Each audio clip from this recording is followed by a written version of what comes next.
Hey, how's it going guys? Phil here, and this is a review for the NutriBullet blender combo. You'll receive the motor base, 32-ounce blender cup with pre-installed easy twist-off blades, a plastic tamper, 64-ounce blender pitcher with vented lid, 24-ounce blender cup with handle, and 2 to-go drink lids.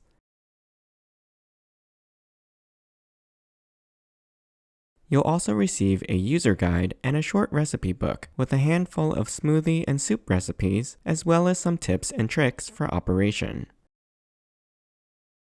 The blender cup blades are set at various angles for chopping and pureeing your food easily. Do be careful as the blades are sharpened.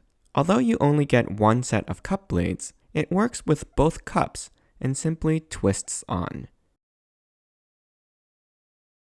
The finger grooves provide a steady grip, making it easy to twist the blade on and off.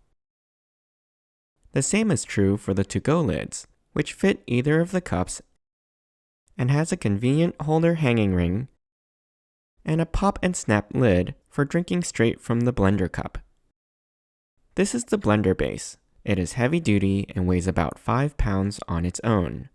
Along the front are the controls: extract, low, medium, high, pulse, and power. The power cord on the back is 3.5 feet long, and there's a vent on the back of the unit to prevent overheating. On the bottom of the unit are 4 suction cup feet to keep the unit from moving during operation. The max capacity of the blender pitcher is 64 ounces or 8 cups. Note that the liquid max capacity is 7 cups. On the opposite side are metric measurements, and the max capacity is 1800 milliliters and 1650 milliliters for liquid. The handle of the pitcher has a soft touch silicone rubber lining, providing you with a gentle but firm grip. The leak-resistant lid simply pulls up, and it has a twist-off cover for the vent in the middle. You can use this vent for adding more ingredients while the blender is running. With the lid off, there's a convenient pour spout opposite the handle to dispense your food. Inside, the blade has 2 levels, 4 long heavy-duty blades and 2 shorter sharpened blades. Note that the blades are not removable, so you'll need a long-handled brush to clean them. To use either of the blender cups, simply place the cup on the center of the base and twist clockwise until it clicks into place.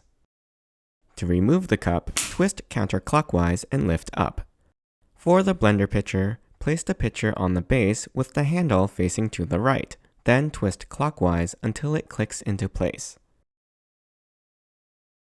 The food tamper is made from a lightweight and durable hollow plastic. It measures 10 inches long with a short handle on one side, and the longer side is for pressing and moving your ingredients in the pitcher. It can be used as a muddler in the blender cups to pre-mash ingredients. When used through the vent in the pitcher lid, it acts as a tamper and stops just short of the blades inside, ensuring safe operation of the device while it's on. Before first use, be sure to wash and rinse all the parts and blades. Let's try out the essential green smoothie recipe. We're going to make this one with kale fresh from the garden. Add a banana, use plain Greek yogurt, and whole milk. Add a scoop of peanut butter, and a couple scoops of protein powder. Then top off with some ice cubes. Check to make sure you're still below the max fill line. The order of the ingredients is important, since remember, we'll be flipping the cup over on the motor base. Make sure the motor unit is securely on your countertop with the suction feet engaged. Then install the blender cup.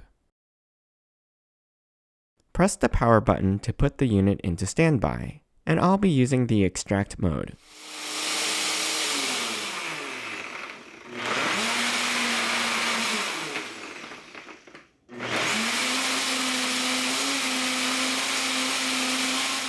The extract mode is automatic and goes through a series of increasing speed cycles. This start and stop action draws all the ingredients in the cup down into the blades, where it can puree everything down into a very smooth consistency.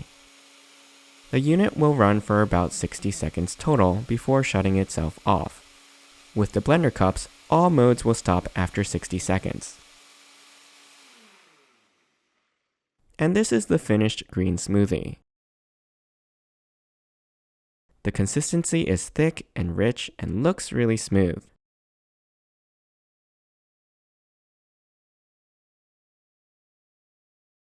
So let's give it a taste.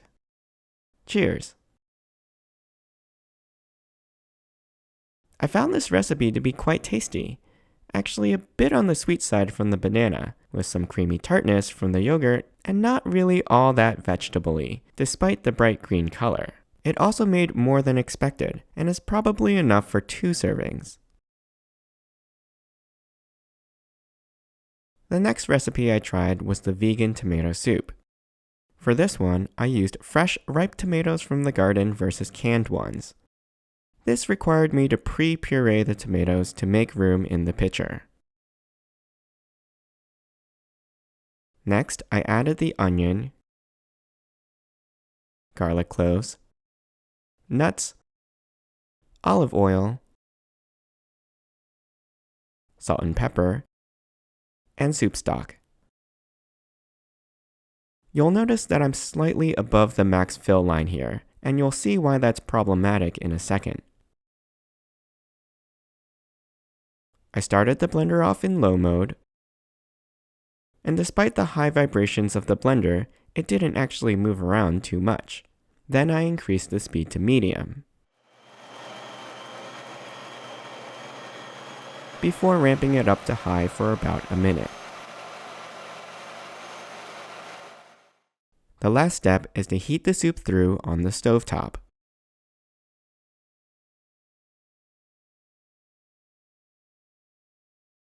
Now I want to show you what happened with the lid. Because the liquid level in the pitcher was so high, some of the soup seeped under the gasket of the lid, and while it didn't leak while blending, some of the olive oil from the recipe got on the rubber gasket. And as you can see here, I'm having a lot of trouble getting the lid to stay in the pitcher. Each time I press it in, it simply pops out because the gasket is too greasy. No amount of pushing it in will make it stay. But after washing the rim and the lid with soap and water, I was finally able to get the lid seated again. So that's one thing to keep in mind. I'm just going to run the blender with water and a few drops of dishwashing liquid to clean the inside. This actually works pretty well and doesn't require you to scrub at all. So here's the tomato soup. It came out really good, with bright acidic flavors and a thick, nutty richness from the cashews that thickens the soup without flour or dairy. I also really like the pulse feature for making sauces, compotes, and chutneys.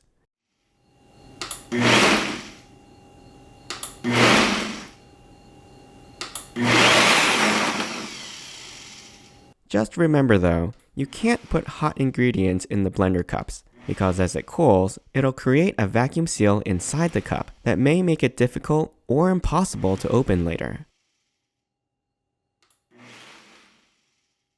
But check out this cold roasted tomatillo salsa verde. With the pulse function, you can control just how fine and smooth you want the actual final product to be. So I left mine a bit chunky. If frozen drinks are more your speed, you can find additional recipes at NutriBullet's website.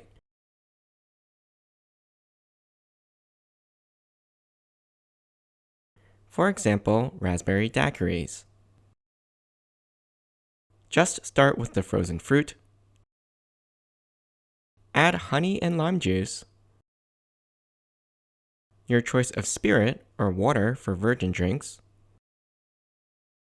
a couple of ice cubes, and blend away.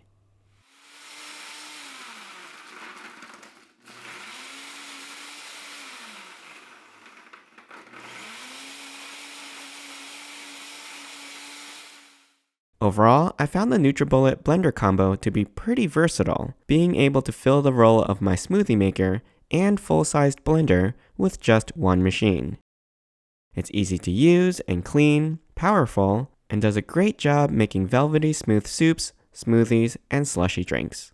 I hope you enjoyed this review. You can ask me any questions in the comments. I'll put a link to the product in the description below. Don't forget to subscribe to my channel and join me next time.